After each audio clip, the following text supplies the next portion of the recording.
જામનગરથી પ્રારંભ થયેલી શ્રી નેમી નેમી છરી પાલક સંઘ યાત્રા આજે ધોરાજી આવતા ભવ્ય સ્વાગત કરવામાં આવ્યું હતું। શ્રીમદ વિજય હેમ પ્રભુ સુરીશ્વરજી મહારાજની પાવન નિશ્રામાં ધોરાજીમાં ધામધૂમ દ્વારા સંઘ પધારતા ધોરાજી સમસ્ત હિન્દુ સમાજ દ્વારા ભવ્ય સ્વાગત કરાયું હતું। ધોરાજી જામનગરથી પ્રારંભ થયેલી નેમી નેમી છરી પાલક યાત્રા સંઘ આજે સવારે ધોરાજી પધારી હતી અને જામનગરથી ગિરનાર થઈ શ્રી સિદ્ધાંચલ ગિરિરાજનો 37 દિવસીય નેમી નેમી આદિ જીન છરી પાલક યાત્રા સંઘનું પ્રસ્થાન થયેલ છે, જેમાં જામનગરના તમામ દેરાસરે ધજાડ ચડાવ્યા બાદ તારીખ 17ના નેમી નેમી છરી પાલક સંઘ યાત્રાનું પ્રમાણ થયેલ છે, જે 37 દિવસના પગપાળા પ્રવાસ બાદ 22 જાન્યુઆરીના સંઘ પાલિતાણા પહોંચશે। આ યાત્રા સંઘ યાત્રા દરમિયાન 30 જગ્યાએ પડાવ નાખશે અને 37 દિવસના પગપાળા પ્રવાસ બાદ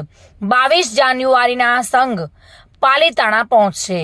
વેગડી ખાતે સાંજે 4 વાગે સભા વ્યાખ્યાનમાં શ્રીમદ વિજય હેમ પ્રભુ સુરીશ્વરજી મહારાજ એ નવકાર મંત્રોનો મહિમા સમજાવ્યો હતો અને આ સમયે સંઘપતિનું સન્માન કરવામાં આવ્યું હતું।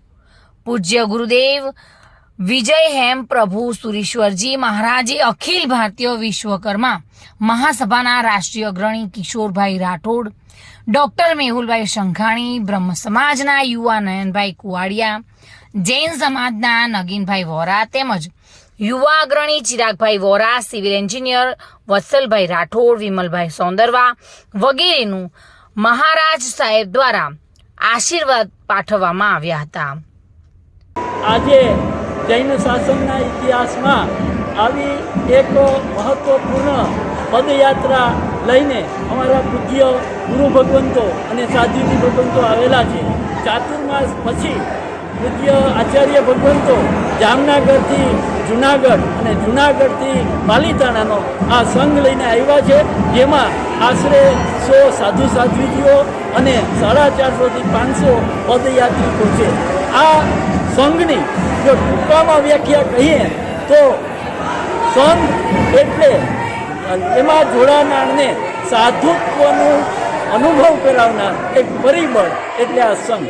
આવો સંઘ અત્રે પધાર્યો છે અને અહીંથી આવતીકાલે જુનાગઢ તરફ પ્રયાણ કરશે અને ધોરાજીમાં એનું ભવ્યાતિ ભવ્ય સ્વાગત કરવામાં। નેતૃત્વમાં મહારાજ સાહેબ કોણ છે? નેતૃત્વમાં મૂળ મુખ્ય અમારા ગઢાધિપતિ શ્રી લલિત સુરેશ્વરજી મહારાજા અને એમની સાથે મનમોહન સુરેશ્વરજી મહારાજા અને અહીંયા ચાતુર્માસ બિરાજેલા પૂજ્ય હેમપ્રભુ સુરેશ્વરજી મહારાજાનું આમાં સાનિધ્ય છે અને સાથે બીજા સાધુ સાધ્વીઓનું પણ સાનિધ્ય છે। વિમલ સોંદરવા સાથે bureau report, today Gujarati news.